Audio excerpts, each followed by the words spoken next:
Tara, samahan niyo ako. Akyatin natin yung tinatawag nilang Masada.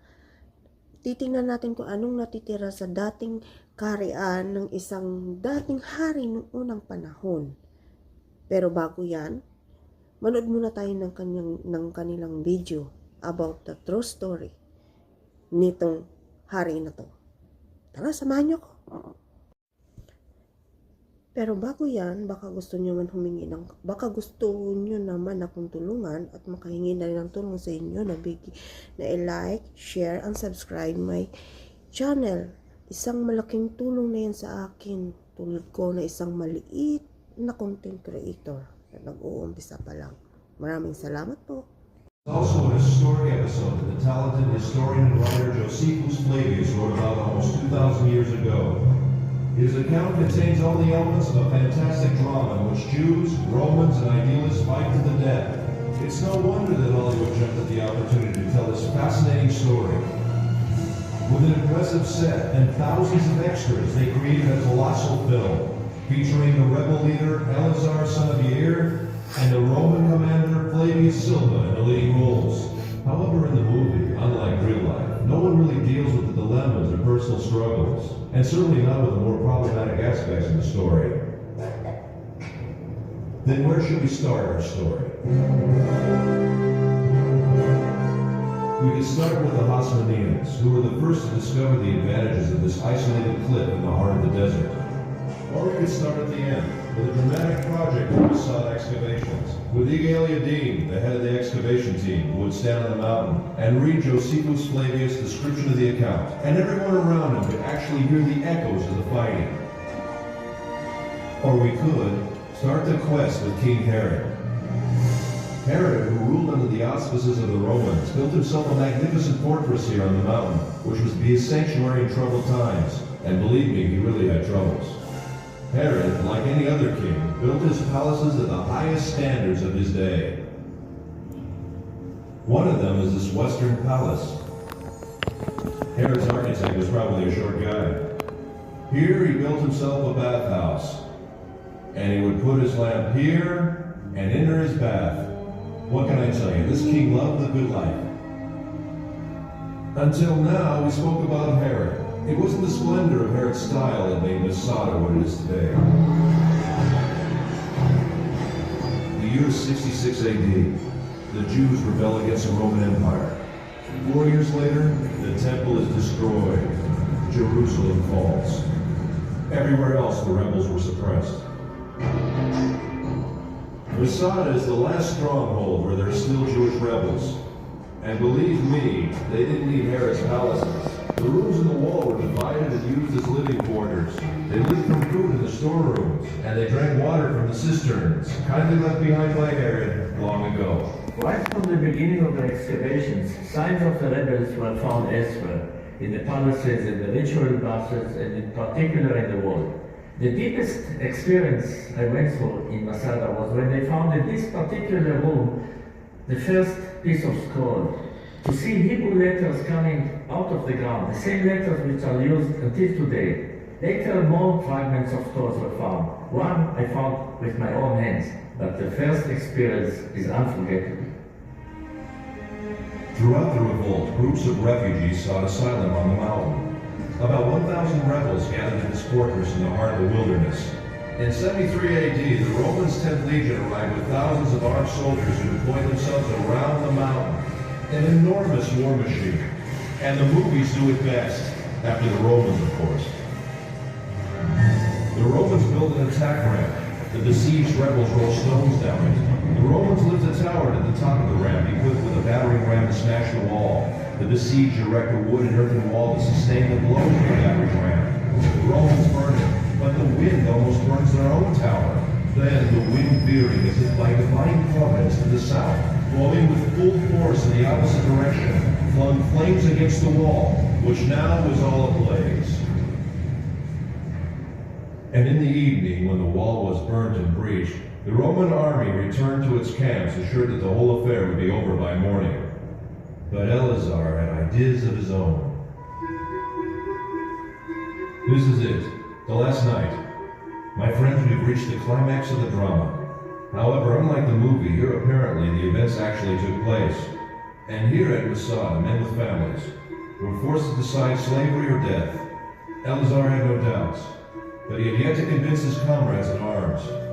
Ladies and gentlemen, the speech of Eleazar.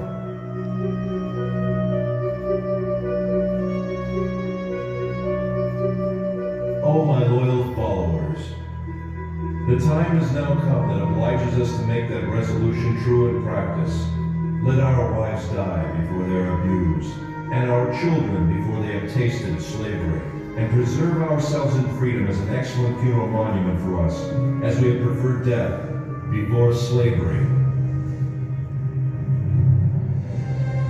Once nkayanan was asked what was the most important artifact he found on Masada. Dozens of priceless objects were found here, he answered, but if I must point to one find, it would be these ostraka. These potsherds.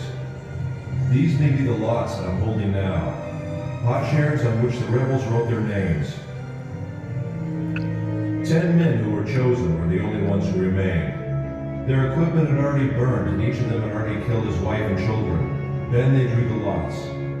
Who would kill the 9th man and fall on his own sword?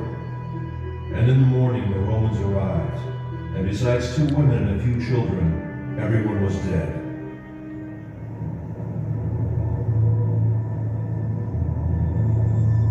After the drama came silence. The silence was broken in the 5th century for nearly 200 years by a community of Byzantine monks. 1,200 years later, the first explorers came and rediscovered the mountain. Then the members of the youth movements, seeking a symbol of Jewish heroism, discovered Masada and adopted the mountain. After them came the hikers and the tourists. Masada had become a focus of pilgrimage. Professor Nesser, what do you really think about the act of courage that ended in suicide? Maybe it's the utmost courage to prefer death to a life of slavery. So it's death or freedom? Yes, death as a free man or slavery in the hands of the Romans. Which choice would you make? No matter what, Masada has become a symbol of staunch resistance against a fierce enemy. And if it is a symbol, then perhaps this might be some kind of victory. Ladies and gentlemen, I invite you to climb the mountain. Climb the mountain.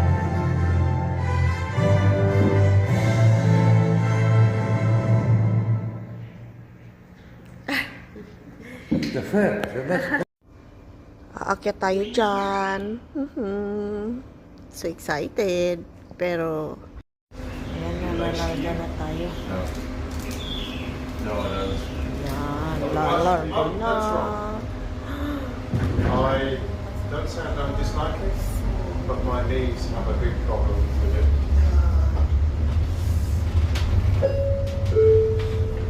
ברוכים הבאים לגן הלאומי מצדה של רשות הטבע והגנים. Welcome to Masada National Park. Grabe pala ang mga bato ng unang panahon nito. Paano nila to ginawa ang ganito kakapal? Isya. Oh, kapal-kapal. Oh, ilang dangkal yan. Oh,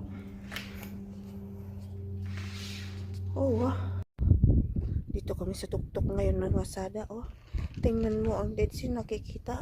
At dito kami sa Ayan. Ganda, oh. Wah. Yan.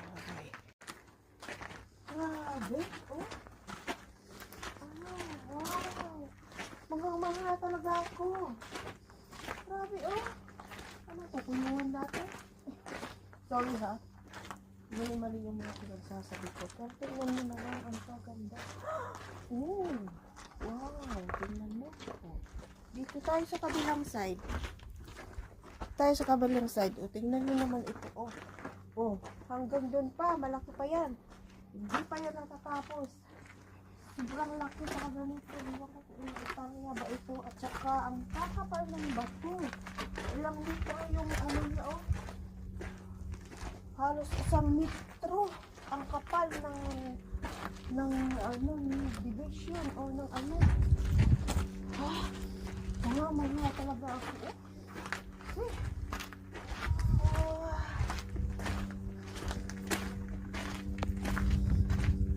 sulit yung akyat nyo dito, sulit yung bayad nyo sa entrance, kaya kung ako sa inyo, pika na!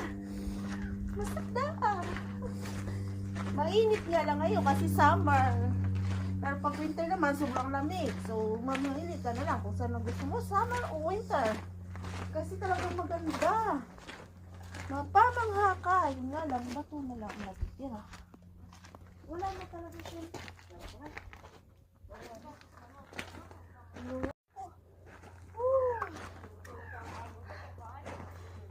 Thank you sa nag-sponsor sa akin papunta dito. Thank you so much.